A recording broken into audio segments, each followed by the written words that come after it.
آج ہم ایک ایسے موضوع پر بات کر رہے ہیں جو مویشی پالنے والوں کے لیے کافی پریشانی کا باعث بن سکتا ہے، بلیک کوارٹر، جسے سیاہ پٹھوں کی بیماری بھی کہتے ہیں۔ جی بالکل، یہ ایک اہم مسئلہ ہے۔ تو ہمارے پاس جو معلومات ہے ان کی مدد سے ہم ذرا گہرائی میں جا کر سمجھنے کی کوشش کریں گے کہ یہ ہے کیا اور اس سے کیسے بچا جا سکتا ہے۔ جی، اور خاص طور پر یہ جاننا بہت ضروری ہے کہ یہ بیماری جو کلوسٹریڈیم چووی نامی بیکٹیریا سے ہوتی ہے، یہ پھیلتی کیسے ہے، اس کی علامات کیا ہیں، اور سب سے ضروری بچاؤ کیسے ممکن ہے۔ ٹھیک۔ یہ بیکٹیریا، جیسے آپ نے کہا، عام طور پر مٹی میں پایا جاتا ہے، جو اسے یوں سمجھے ایک مستقل خطرہ بنا دیتا ہے۔ مٹی میں پایا جاتا ہے، اچھا۔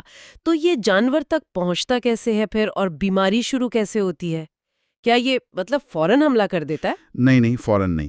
یہیں پر بات تھوڑی دلچسپ ہو جاتی ہے۔ دیکھیں، یہ بیکٹیریا سپورز کی شکل میں، یعنی ایک طرح کے سخت خول میں جانور کے جسم میں داخل ہوتا ہے۔ اچھا۔ اور پھر یہ خاص طور پر پٹھوں میں لمبے عرصے تک وہ غیر فعال حالت میں پڑا رہ سکتا ہے۔ غیر فعال مطلب سویا ہوا؟ بالکل، یوں سمجھ لیں۔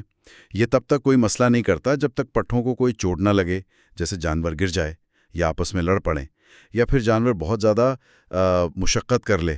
اچھا، تو چوٹ لگنے یا زیادہ مشقت سے کیا ہوتا ہے؟ یہ بیکٹیریا جاگ کیسے جاتا ہے؟ ہوتا یہ ہے کہ ان حالات میں جو متاثرہ پٹھے ہوتے ہیں نا، وہاں خون کی سپلائی کم ہو جاتی ہے، تو آکسیجن کی سطح گر جاتی ہے۔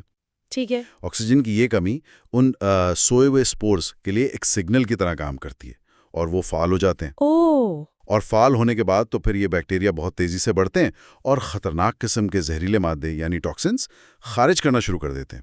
اور یہ زہریلے مادے پھر کیا نقصان پہنچاتے ہیں؟ یہ ٹاکسنز سیدھا پٹھوں کے ٹشو کو تباہ کرتے ہیں، ان میں گیس بنتی ہے اور وہ گلنا سڑنا شروع ہو جاتا ہے۔ اسی وجہ سے وہ جگہ پھول جاتی ہے، سوج جاتی ہے۔ پھر یہ زہر خون میں شامل ہو کر پورے جسم میں پھیل جاتا ہے۔ اسے ٹاکسیمیا کہتے ہیں، اور اکثر یہ جان لیوا ثابت ہوتا ہے۔ یہ تو بہت تیزی سے حالت بگڑ سکتی ہے۔ تو وہ کون سی واضح علامات ہیں جن پر نظر رکھنی چاہیے؟ علامات اکثر بہت اچانک آتی ہیں۔ جانور ایک دم سست ہو جائے گا، اسے تیز بخار ہوگا، کھانا پینا چھوڑ دے گا۔ لیکن سب سے نمایاں علامت جو ہے وہ متاثرہ پٹھے میں سوجن اور شدید درد ہے۔ عام طور پر پچھلی ٹانگ یا اگلی ٹانگ کا اوپری حصہ ہوتا ہے۔ ٹھیک۔ اور ایک بہت خاص نشانی یہ ہے کہ اگر آپ اس سوجی ہوئی جگہ کو دبائیں تو جلد کے نیچے گیس کے بلبلوں کی وجہ سے ایک عجیب سی کڑکڑاہٹ یا چرمراہٹ محسوس ہوتی ہے۔ کریپٹس کہتے ہیں اسے۔ کڑکڑاہٹ؟ اچھا، یہ تو واقعی خاص پہچان ہوئی۔ کیا جانور لنگڑاتا بھی ہے؟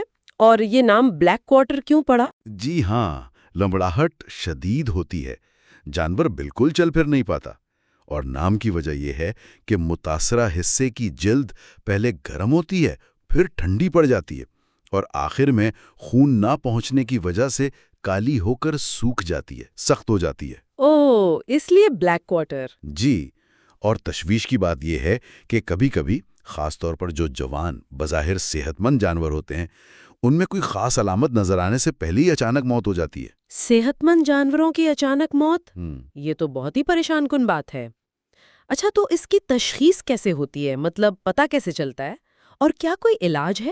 دیکھیے، تشخیص تو زیادہ تر انہی علامات، خاص کر وہ پٹھوں کی سوجن اور کڑکڑاہٹ کی آواز کی بنیاد پر ہو جاتی ہے۔ ٹھیک۔ تصدیق کے لیے متاثرہ پٹھے سے تھوڑا سا ٹشو لے کر لیب میں ٹیسٹ کروا سکتے ہیں، کلوسٹریڈیم چوویئی کو دیکھنے کے لیے۔ اور علاج؟ علاج کی کامیابی کا سارا دار و مدار اس بات پر ہے کہ کتنی جلدی شروع کیا جائے۔ یعنی اگر دیر ہو جائے تو؟ ہاں جی، اگر علامات ظاہر ہو جائیں تو فوراً بڑی مقدار میں پینسلین جیسی اینٹی بائیوٹک دینی چاہیے، ساتھ میں درد کم کرنے کی دوائیں، اور جسم میں پانی وغیرہ کی کمی پوری کرنے کے لیے ڈرپ وغیرہ لگاتے ہیں۔ لیکن سچ بات یہ ہے کہ جب علامات شدت ہو جاتی ہیں تو علاج اکثر کامیاب نہیں ہوتا، جانور کو بچانا بہت مشکل ہو جاتا ہے۔ اس کا مطلب تو یہ ہوا کہ علاج سے زیادہ توجہ بچاؤ پر دینی چاہیے۔ تو اس کے لیے کیا کرنا چاہیے؟ بالکل، آپ نے بالکل صحیح کہا، بچاؤ ہی اصل حل ہے۔ سب سے اہم تو ویکسینیشن ہے، اس پر ابھی بات کرتے ہیں۔ جی۔ اس کے علاوہ یہ کوشش کرنی چاہیے کہ جانوروں کو خاص طور پر ان علاقوں میں جہاں یہ بیماری عام ہے، پٹھوں کی چوٹوں سے بچایا جائے، چارہ گاہیں صاف رکھی جائیں۔ ٹھیک۔ اور اگر کوئی جانور بیمار نظر آئے تو اسے فوراً باقی جانوروں سے الگ کر دیں اور اگر خدا نہ خواستہ کوئی جانور مر جائے تو اس کی لاش کو بہت احتیاط سے گہرا دبا دیں یا جلا دیں تاکہ مٹی اور زیادہ آلودہ نہ ہو۔ یہ بہت اہم ہے۔ اچھا، اور ویکسینیشن، اس کا کیا طریقہ کار ہے؟ کتنی مؤثر ہے یہ؟ ویکسینیشن بلیک واٹر سے بچانے کا سب سے مؤثر اور قابل اعتماد طریقہ ہے۔ تو کب لگوانی چاہیے؟ عام طور پر جو بچھڑے یا کٹے ہوتے ہیں انہیں 6 مہینے کی عمر میں پہلی ڈوز دی جاتی ہے۔ 6 مہینے پر؟ ٹھیک ہے جی۔ اور اس کے 1 مہینے بعد ایک بوسٹر ڈوز لگتی ہے۔ اچھا۔ اس کے بعد پھر سالانہ ویکسین، خاص طور پر کوشش کریں کہ بارشوں کا موسم شروع ہونے سے پہلے لگ جائے۔ سالانہ، ٹھیک۔ اور ایک اور اہم بات، جو حاملہ گائے بھینسیں ہیں انہیں بچہ دینے سے تقریباً 2 مہینے پہلے ویکسین ضرور لگوانی چاہیے تاکہ بچے کو بھی بچاؤ مل سکے۔ بالکل، تاکہ پیدا ہونے والے بچڑے یا بچڑی کو ماں کے دودھ کے ذریعے شروع میں ہی اس بیماری سے لڑنے کی طاقت مل جائے۔ یہ تو بہت اچھی معلومات ہیں۔ تو خلاصہ اگر کریں تو بلیک واٹر ایک خطرناک بیماری ضرور ہے، لیکن بروقت اور ریگولر ویکسینیشن، جانوروں کو چوٹوں سے بچانا، صفائی ستھرائی اور بیمار یا مرے ہوئے جانوروں کے حوالے سے احتیاط کر کے اس کے خطرے کو بہت کم کیا جا سکتا ہے۔ جی بالکل۔ اور اگر کسی بھی جانور میں کوئی بھی شک والی علامت نظر آئے تو پہلا کام ویٹرنری ڈاکٹر سے رابطہ کرنا ہے۔ یقیناً۔ اور ایک بات جو شاید مزید سوچنے والی ہے وہ یہ کہ چونکہ یہ بیکٹیریا مٹی میں اتنے لمبے عرصے تک رہ سکتا ہے، تو کیا ان علاقوں میں جہاں یہ مسئلہ زیادہ ہے چراگاہوں کے انتظام میں صرف صفائی کے علاوہ بھی کچھ کیا جا سکتا ہے؟ مطلب شاید مٹی کی کوالٹی یا پانی کے نکاس کو بہتر بنانے جیسی کوئی حکمت عملی، تاکہ اس خطرے کو جڑ سے ہی کم کرنے کی کوشش کی جا سکے۔ گفتگو اور معلومات کے لیے آپ کا بہت شکریہ۔